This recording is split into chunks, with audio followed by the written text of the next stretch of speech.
Hello guys, welcome back to ThriveBros. My name is Timek and today I'll be your host, and as usual, I'm joined by Bartek, who will be the co-host. Hello, I'm joining. Yeah, so today we'll be talking about you enjoying your friends' criticism. So, Bartek, in a social situations, when people actually criticize you, they say that you did something wrong, they don't like maybe something you did, or your attitude or anything, do you actually enjoy that? Do you actually go with that? Try to do something on that? Or are you like, no, they are just goofing around, they don't really say anything true? What's your stance on that situation? It really depends. First of all, on how they say it, because if it's obviously a joke, then, and if they're obviously insulting you, then it's another thing that you shouldn't enjoy that. And also, the second thing is if me and that person have same values, same views, or at least similar. Because if I have certain values, I, I I find it hard to say what's on my mind. So basically, I'm saying about the core values. So for example, that's the most important thing for you, maybe family. And I'm saying about this core values. So I'm very conservative person, and if someone is telling me that gay marriage should be legal or something, then I'm not gonna listen to this guy because we have just different viewpoints, different opinions on certain topics. So I'd say it really depends, but usually I think I do enjoy criticism and try to think through it, try to observe it from the third point of view, so I can objectively decide if the right or the wrong, if I should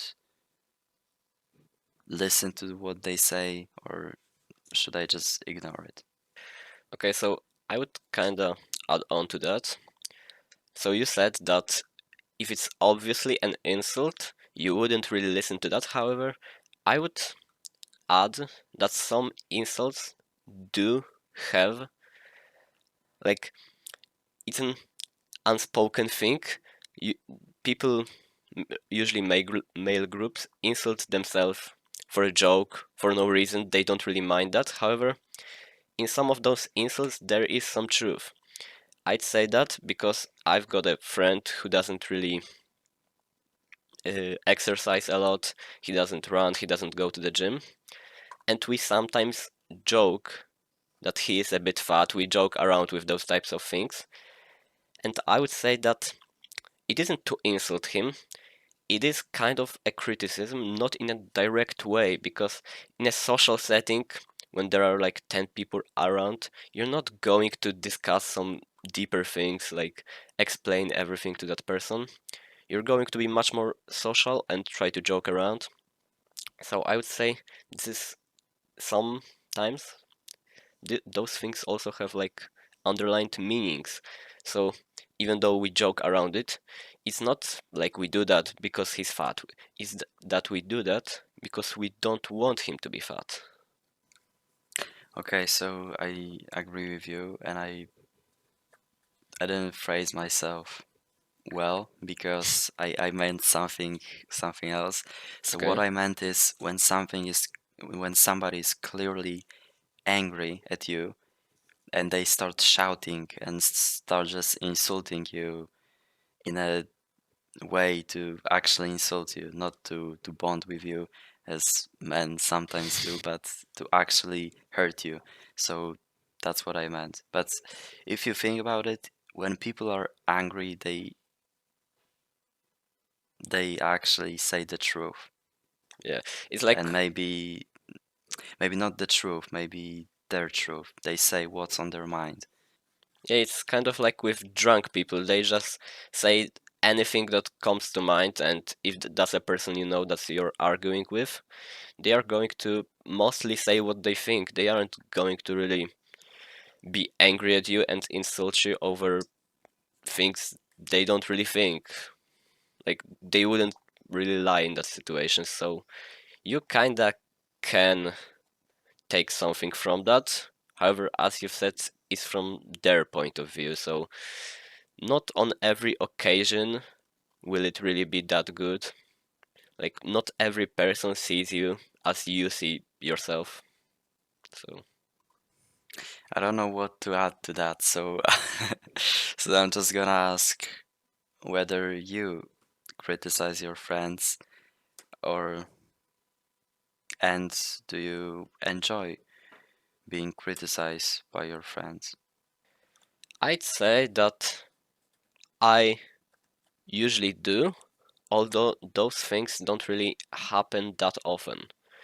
Let's say my friends don't criticize me that much, I feel like. Maybe they don't want to be mean, maybe they don't have just things to criticize me over.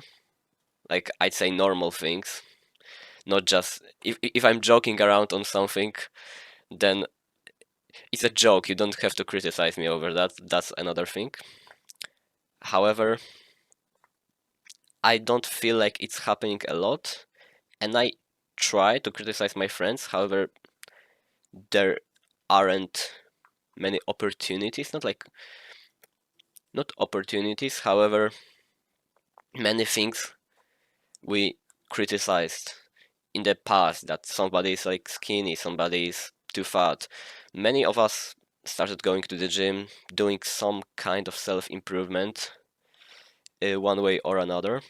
So I feel like we're already in a better place than we used to be. This doesn't mean that no criticism happens. There are still some talks we have on that kind of thing when we are in a smaller group. And I'd say that if I remember, if something really particularly stands out, that like each one of my friends tells me about that, I will pick up the sign. If it's like one person and nobody else minds it, then maybe it isn't such a bad thing. I will try to do something so the person isn't really mad at me for doing this thing. But I'd say I'm pretty happy to have those things. And if my friends were to watch this video and criticize me over something, then I gladly listen to it. Okay, so you do enjoy your friends' criticism, and did you answer the first questions? A question that if you criticize your friends or not? I maybe I don't think so, but it's that when I notice that something is wrong, that something isn't really going with the group, I would call it, so that one person really stands out and they are doing something none of the other people really like, which happens rarely in my group, then I would say I would try to either hint on it or tell them that when we are on a smaller group, so that you don't really get like the group shaming, because when Okay. So they don't because feel like they're attacked. Yeah. yeah, because that's one thing that when you're in a group setting, like I said, like I said, you have one person who is standing out doing something that the group doesn't really like, and if you would call them out while you're with this friends group, each one of those friends would then give their opinion on that topic. And if you're in like a 10 group people, having 9 people telling you that you did something wrong feels like an attack.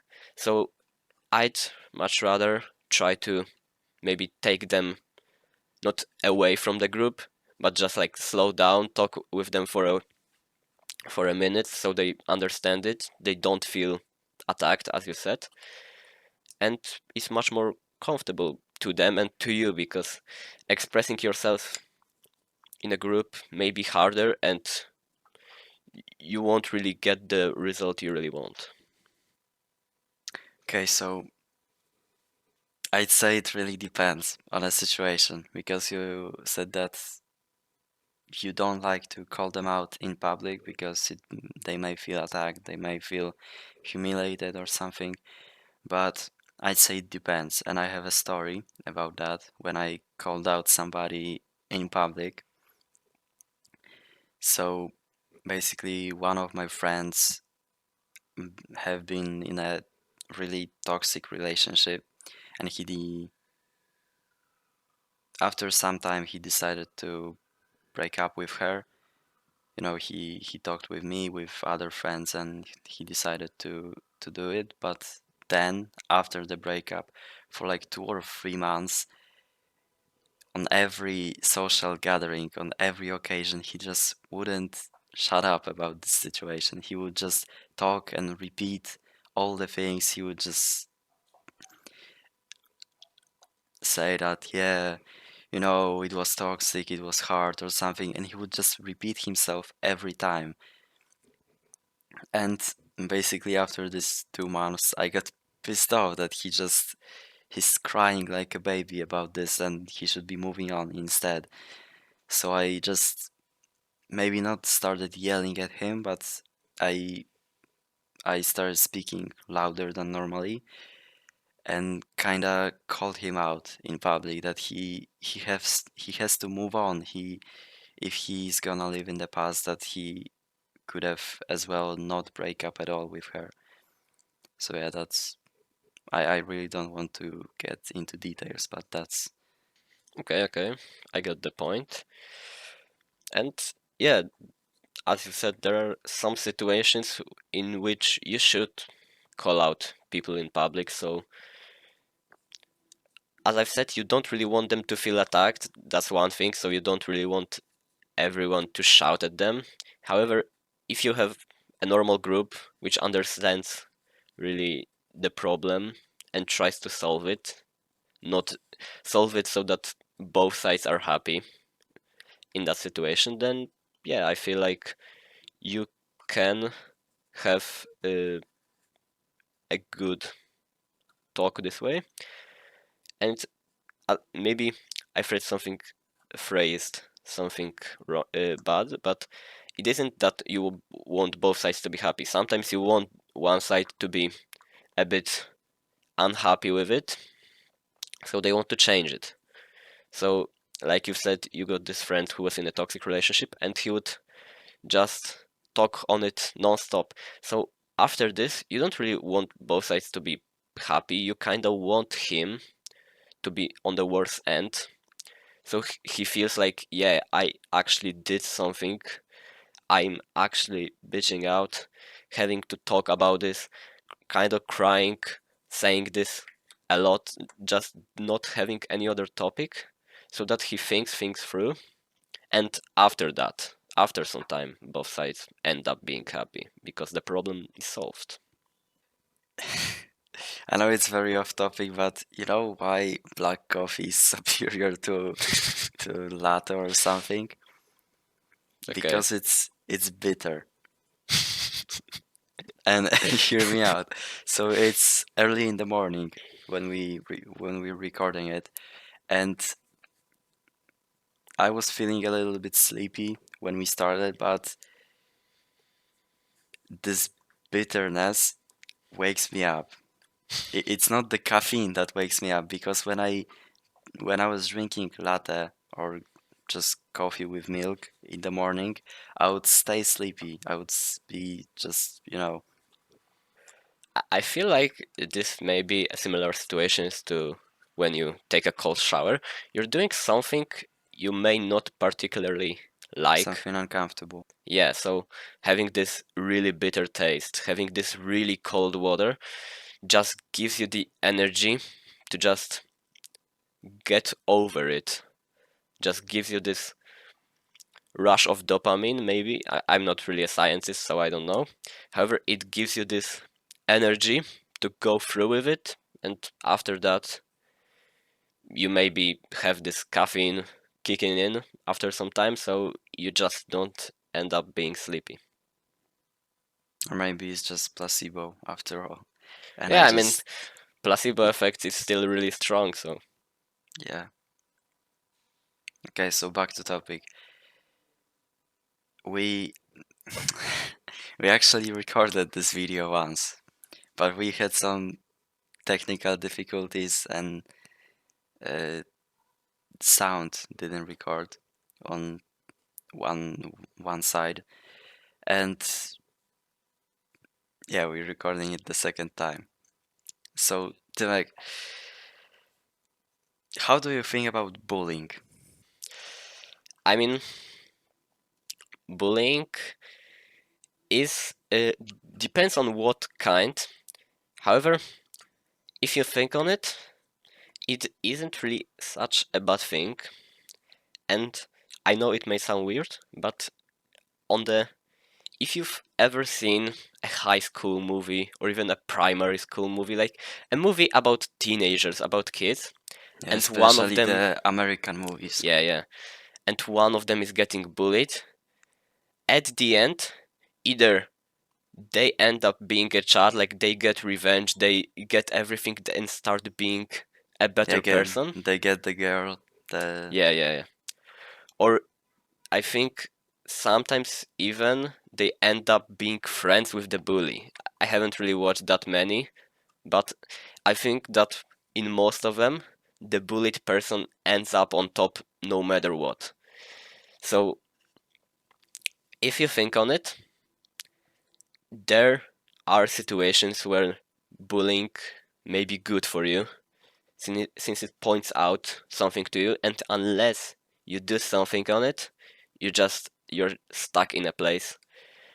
And I don't know if you've seen, but there are I don't know what's this graph called, but if you're on a really mediocre situations, like you're working but you don't really like your boss, your colleagues are ass, but you still get the money, it's a situation where things are going badly for you, it affects you badly, however, it isn't that bad. And if you were in a much worse situation, like the salary is bad, the working time is bad, everything is bad about the job, you would leave it and try to get a better one. So in this situation, being in a worse situation, so getting bullied, getting a really bad job, things you don't really like, just being at the bottom, literal bottom, makes you take action to rise back to the top. Because if you are in this mediocre situation, you don't really want to take action because it isn't as bad. But if you're in a really bad situation, you want to take action, you want to improve. So if people are bullying, maybe you want to learn some fighting skills. Maybe you want to actually, if you look nerdy, maybe you want to go to the gym. There are a lot of things that people don't bully you for no reason. So yeah, yeah. So let's say if I had a friend who doesn't go to the gym, if and I were to call him a skinny bitch every time I meet him, then I would just be rude, right? yeah, It totally kind of. never happened. The situation is hypothetical.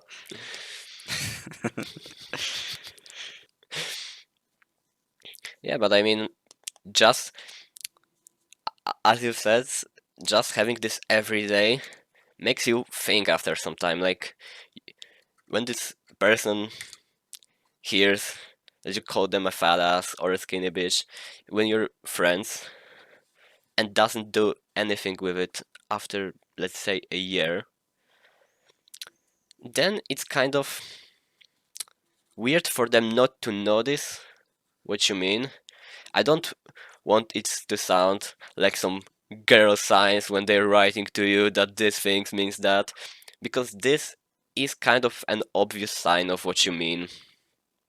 And yeah, you shouldn't really feel bad about those things, especially when you're in a friends group. Yeah, so when you're bullying, like bullying your friend about going to the gym, and after a year he still haven't gone to the gym even once, then you should really ask yourself, do you really want to be friends with people like that? That genuinely don't care about themselves. It's not that they're not even selfish. It's they don't even care about their health. They don't care about how they look. You should really ask yourself that question. Yeah, I think like I know a friend of mine who is kind of that way. I know he did start exercising. I don't know if he still does it. I'll need to ask him because one time he asked me even for a plan he could do at home. So I think he was determined to do that. However, I'm not sure if he went through with it. And as you said, this is kind of the type of person that really doesn't care about himself that much. And I think you may have such a friend yourself. However, I feel like it's not really giving them a push since you are trying. It's more of a thing that do you really, as we've talked before, you are the average of the friends you have. I don't know how Of the many friends five was people that? you Yeah, spend the it was most five. time with. Yeah, so depending on their attitude, depending on how they behave, it may look differently because the fact that you may laugh that they don't go to the gym, that they are fat, they are skinny, maybe one thing, but maybe have some other skills. So it isn't really one-sided, as you said. Since you're the average of people you meet, maybe he is great at picking up girls or something like that. There are some of those things. So it may not always be if you want to be friends with this person, but what do you really want? Since you are friends with this person, do you want them not to, let's say, go to the gym? And yeah, it You know, really in depends on in from my person to person. opinion, going to the gym is a non-negotiable thing. It's really not that hard to go to the gym 3 times a week. It genuinely expands your lifespan by like 10 years at least. It makes you feel better, it makes you look better. So there is no downside to that. Well, you have to spend 3 hours a week doing some moving some weights like that. Yeah, I mean, as you said, What are you scared of? I mean, I'm not scared of anything, but Yeah, I wasn't talking to you. yeah, sure, but just because I'm saying, yeah, as you said, it makes you look better, it makes you feel better, but you said it before that there are people who aren't really selfish, that they don't really care about themselves that much, and in that situation, how would you recommend, not like recommend, but propose to them that they go to the gym? Like, it's kind of, for me at least, it's kind of hard to me to picture that. So like even I would say like yeah, you'd feel better. I know that you aren't really feeling good every day. You would feel better because you would look better, which is another thing. But they are like, yeah, I don't mind. What then? It's kind of hard to argue with that person because most of the simple arguments, like points you make, don't really go through with them. Yeah, so I tried reasoning, I tried offering them help so that I would train with them, and I just ended up bullying them for not doing that. So it's the final move from me. Okay. I I'm not sure whether, because have a friend like that. I'm not sure what I will try. I will try talking with them more since it is summer. It will be a great time to start if a person hasn't been ever, and it's a 2 months. If you have any money, at least if you aren't really broke, just having a tryout session for 2 months, just, not even if you don't like it for this 2 months, 3 months, however much you go, then sure, I won't push you further. However, at least try, actually go, actually do something on it, like diet. And yeah, I think this will kind of be my point soon, because I find it logical. When when you have time, when you have money, when you have literally nothing to do, nothing to lose, why not even try? Like, you don't get anything bad from it, I'd say. So okay, we're back. And by the way, earlier on, you said that we already recorded this video, but I feel like you haven't really expanded on that, because one thing, for example, to me, that was really funny about that recording was, I've told you about it earlier, and uh, after we recorded, I was like, on this recording, like a half of my of the things I've said was shitting on a guy that couldn't really break a friendship, like quote unquote a friendship, and this was just a friendship of a guy that followed him around, that didn't really have any other friends. That was really weird, that nobody really liked them, and everyone from my friends group would recommend for that friend to just stop contacting him. And I said a lot about that in the first recording.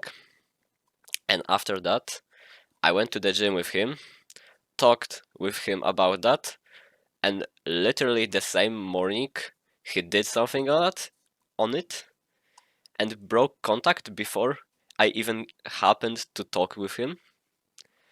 So I found it funny because the moment the video would come out, it was like a deadline for him to do something.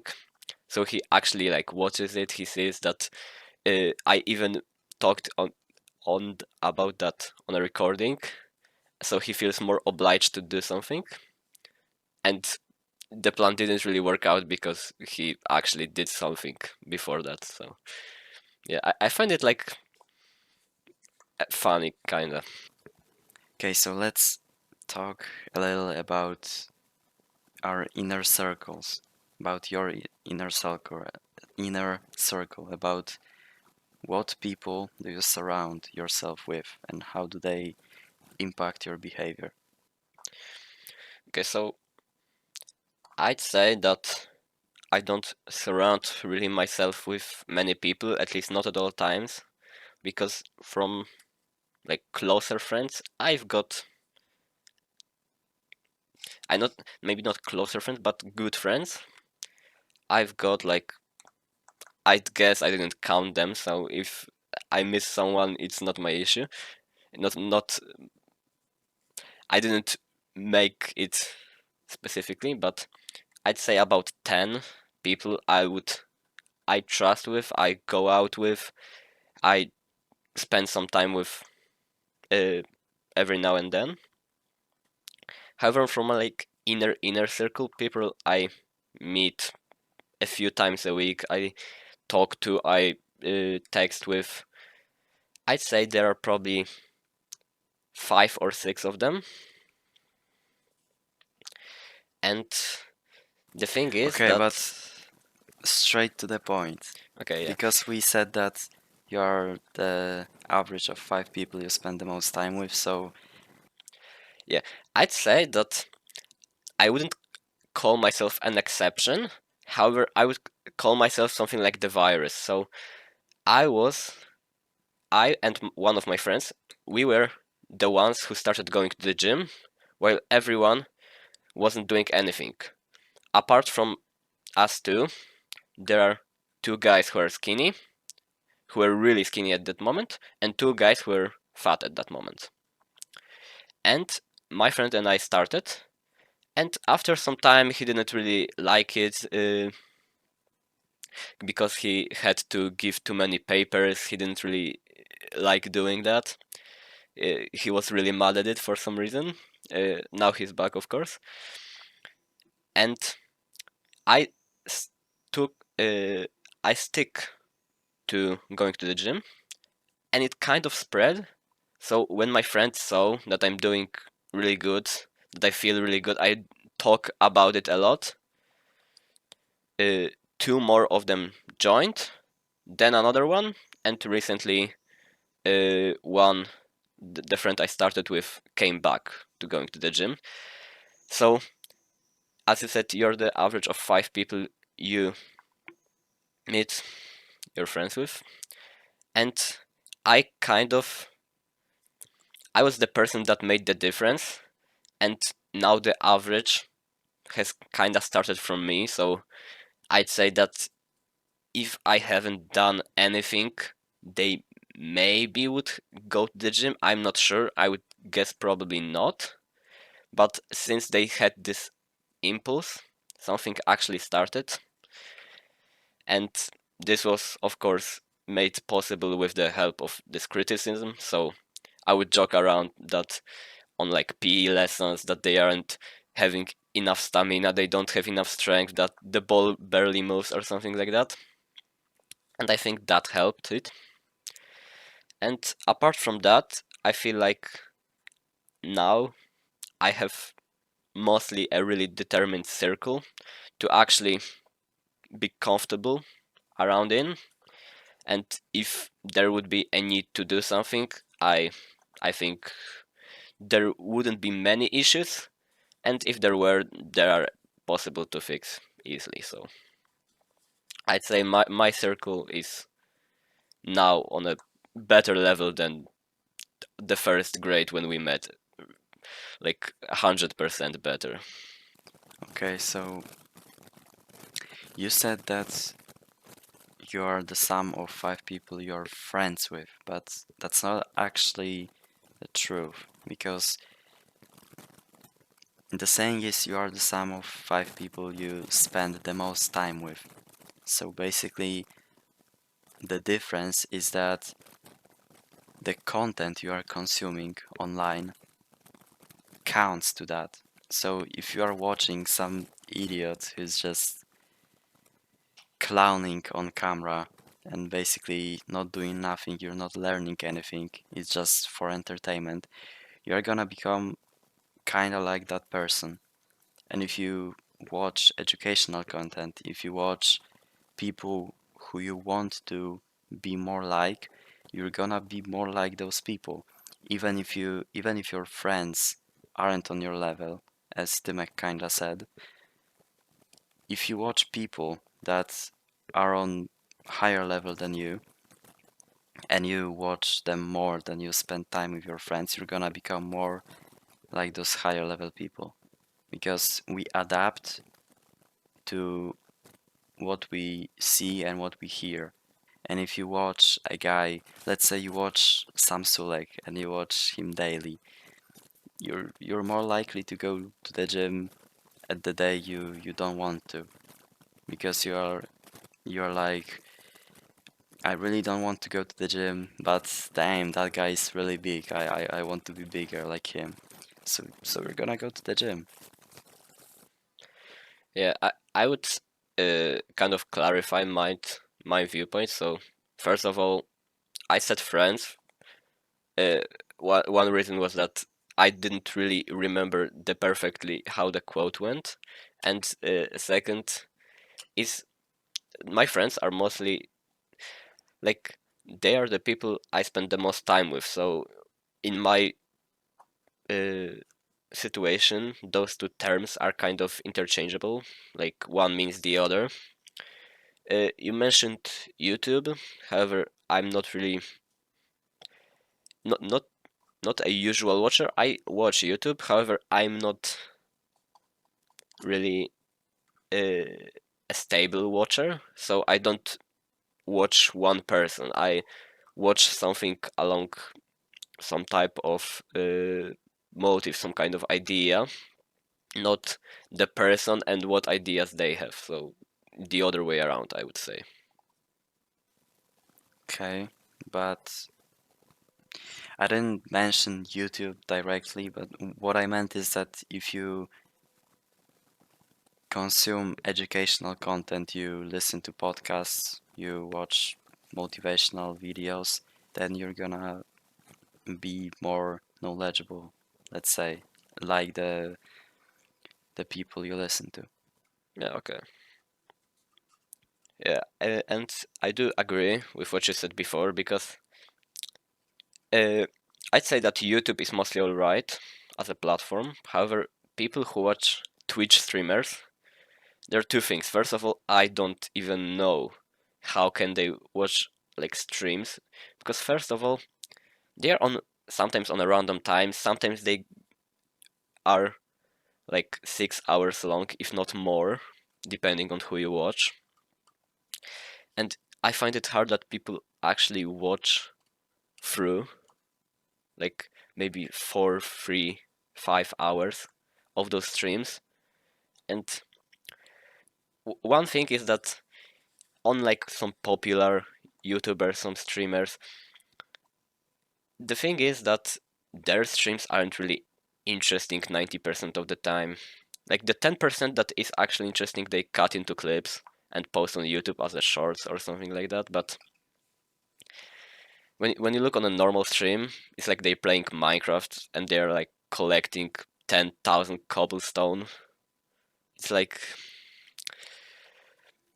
I find it hard to believe that people are actually watching that.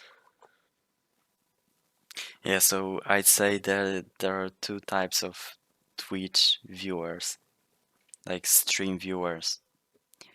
So first one is simp who just watches girls on I don't know playing Minecraft as you said, or did you say Minecraft or not? Yeah, yeah. You said yeah. And the other one is I'd call him cuckolds because I know it might sound weird, but if you think about it, they watch some other guy play a game instead of playing a game themselves. I never really saw the point in that. Yeah, I know what you mean because the thing is that if like maybe there are people who don't really watch the stream, they just like the guy, so they like to listen to him. However, I find it really some kind of excuse because you can just watch some kind of a podcast or a YouTube video, which will have a better direction than a stream. And yeah, what you're saying is true. I agree with that. Is that yeah, people who watch Twitch live streams are mostly weird and pitiful. And yeah, I find it hard to really believe in those people because not like believe in those people, but if I think on it, I don't think that any of my friends watch Twitch live streams. I don't think I've ever heard of anybody saying something on that. And after this, I feel happy with it because yeah, it's just kind of pitiful that people who are there don't really get anything from it, and either, as you said, they are simps, so they just like looking at the girls play or like talk or some shit, or they are cucks, so they just like to watch somebody play, not play themselves. Yeah, they It's just like like to watch. yeah, Yeah, it's it's next level. Instead of playing the game, and at least achieving something, at least getting some kind of satisfaction from playing the game, they watch another guy play the game. It's even worse. I mean, I kinda get it when it's like an expensive game you don't have the money for, so you just want to check it out. However, that's the other thing, you wouldn't really watch a stream then, you would watch some kind of a quicker video, not 6 hours of a guy playing. And it's like, if you play, let's say, and you have a game about exploring stuff, looking at people exploring stuff isn't really the best experience, I would say. It's like you would watch somebody climb a mountain, like there, and I'm not talking about literally climbing like Mount Everest. I'm talking about some smaller mountain you just walk up to. Like there's nothing happening. You'd much rather go there by yourself to achieve something. It's next level of laziness, I'd say. Yeah, People don't even bother playing the game. They'd rather watch another guy play the game. yeah, and it's not like playing the game is good by itself. So Yeah, but it would be better, yeah, really. in that context, yeah. Okay, so back to the real topic of this video, which is friends criticism. The reason why we the reason why we're recording this video, the idea of this topic came from a book that we recommended in our first video, which is The Way of the Superior Man. One of the chapters is called Enjoy Your Friends' Criticism. And we thought that this is a really interesting topic to talk about.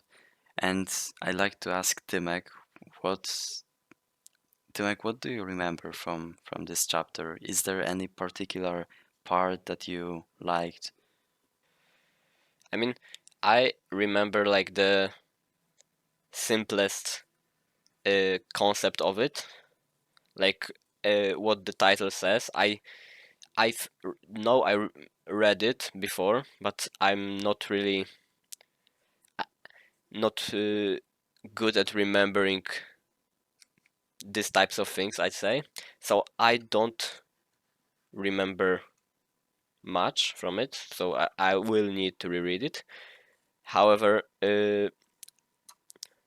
since you probably have it by your side, apart from like the simplest things we've said, so like literally the title, enjoying your friend's criticism, what else was in the chapter? Are you asking me? Yeah, Yeah. because Okay, I'm not sure. Yeah.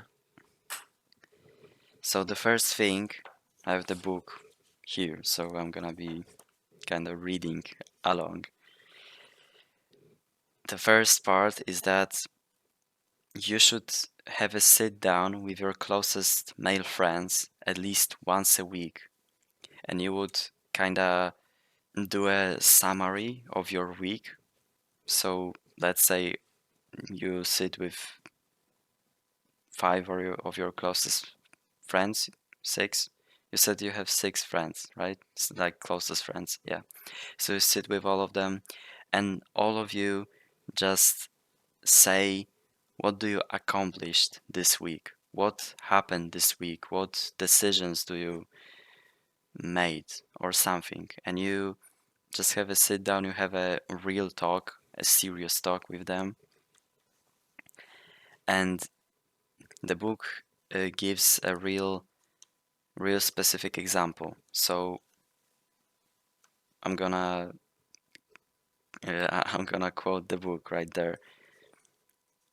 So the situation is that a guy says, I want to have an affair with Denise, but I don't want to hurt my wife. I'm afraid of her finding out. And basically, you probably, what would you respond to? Let's say if I said that, what would you respond to me? Uh, First of all, now I kind of remembered what the chapter was about, since you started talking on it. So I won't quote what was the said response. However, on my point of view, if you have a wife, You either you find I've you okay, let me rephrase it. You have a lot of thoughts about your future wife, I know that. So I would say that first of all, you particularly, I would doubt that you'd have thoughts on affairs. That's not the point. However, if there is something, I'd say that since we are in a Christian religion, I would advise you to move on and don't have this affair, since it won't produce anything good for you. This is a materialistic viewpoint. Like the girl may be nice, she may look cute, she may be pretty or something. However, would you want to kind of give away your relationship with your wife? Because even if she doesn't find out like now or in a year, this still will affect you. After some time, you may even tell her that because the guilt will eat you out from the inside. So just having this affair will have a lot of negative effects on you in the future. And I consider it not worth it even a try, like just to do anything with this Denise. Like the simplest thing is to break contact with her, because this relationship won't amount to anything good. Because if you sleep with her, you're betraying your wife, and you'll feel bad about it. In a month, in a year, however much it takes you, but you will feel bad about it. And if you don't, your relationship with her, with Denise, if you're friends from work or something like that, will still be bad, because you may still hold some emotions to her, and either in some time you will sleep with her, or your relationship will break with her, or you will feel kind of like a cock just talking with her. And because she will find something, she will have a boyfriend, and you will be just sitting there like, yeah, I wanted to sleep with her, now don't have the option, we're staying friends. It's like there's no Yeah, platonic. you're overthinking it a lot. Yeah, It's not that deep. but yeah, like breaking contact is the easiest point here. Okay, I think there was that they work together, but that's not the point. The answer that the author gives you is you've been talking about Denise now for 6 months. You are wasting your life energy on this fantasy. You should either have sex with her by tomorrow night or drop the whole thing and never talk about it again. So basically, what apart from the religion side of that you mentioned is that you should advise your friend to take action. So he either decides to have an affair or he never talks about it again. So, as you said, he moves on. Yeah, so kind of similar to your friend you've talked about with the toxic relationship. You either stop talking about it, or you sound like you're missing that out, like you missed having this toxic relationship and come back. Like you have to do something, not cry over yourself. So the follow up to this call out is I'm still quoting the book is that the guy says, "Okay, I got it," and now that they said it, he knows that he, of course, is not gonna cheat on his wife, so he's gonna stop talking about it because he got called out on it. If he didn't, he would still be talking about it. It will just, as the friend said, it wastes his life energy. It would just eat him out. And after this kind of talk, I would say you wouldn't have as many thoughts on that, because if you didn't talk it through with anybody, you're just maybe thinking of it before going to bed, thinking on it while taking a shit. And if you talk on it, you have a decisive action you will need to do. You won't overthink it anymore. you know what you will do, so you feel much more peace at mind. The next part of this chapter is that your closest friends, your closest circle, your male friends, should always be willing to challenge your mediocrity. So, if there's a part of your life that you are satisfied with something that's beyond your level, and your friends sees that, your friends see that, and don't challenge you on that, don't call you out on that, they're either not seeing that because they're mediocre as well themselves, or they they're not they don't have enough courage to say it out loud. They think about it that you're making mistakes, let's say, in some areas, and they talk about it with other friends, but they don't tell it to you directly. And that's not the ideal friendship you want to have. Yeah, that's kind of the friendship which on the surface looks alright, but people are talking behind each other's backs. So it's not really a friendship. You say things you wouldn't dare to say somebody straight to the face. You talk it over with friends. You don't do anything on it. Just do that to have some talk on somebody else's cost. And as you said, that's not really the friendship you want to have. The close up of the chapter is that you should always choose men friends who themselves are living at the edge. So living at the edge is other phrase used in this book a lot. So basically, you should live up to your potential. You should live. I really don't know how to explain it. You should live at your edge. So you should know your limits, and you should try to live to your limits. So what it means to just live up to your potential. So the point is that you should choose men that are living up to their potential, that are living at their edge. Yeah, I'd say we kind of discussed it more on our complacency video and on our competing video, kind of.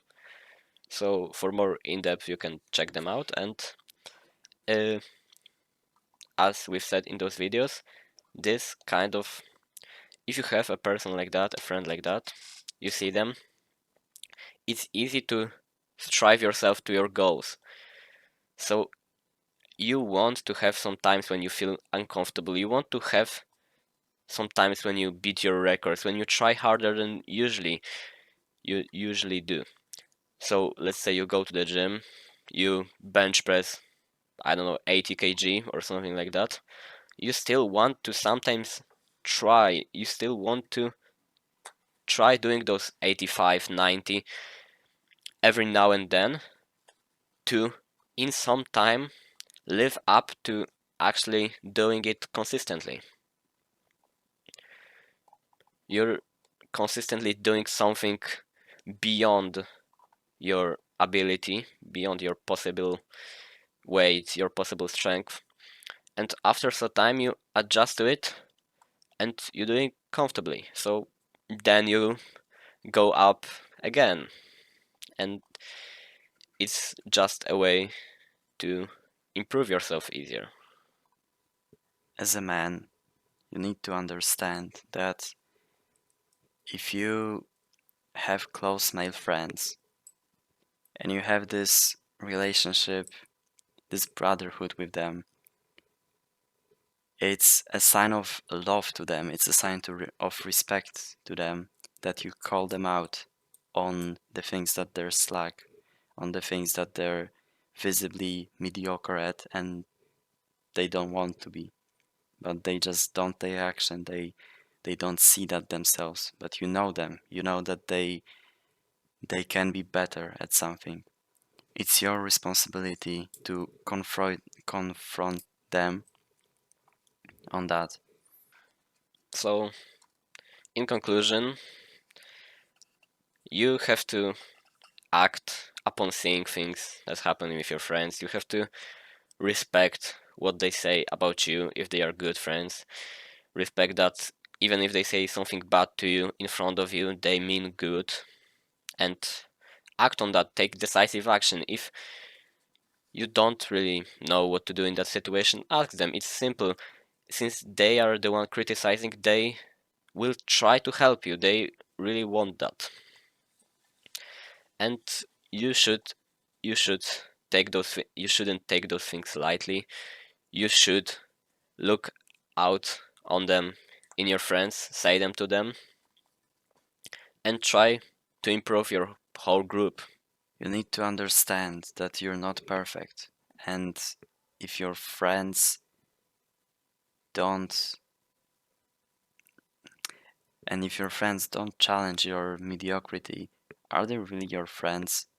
If they see that you're not living up to your potential and not say anything about that to you, are they really your friends? It's a really thing to think about. It's a really good thing to think about. It's a really good topic to journal about. And I'm gonna leave you with that thought. So stay a lifelong student, choose your friends wisely, and see you next time. See ya.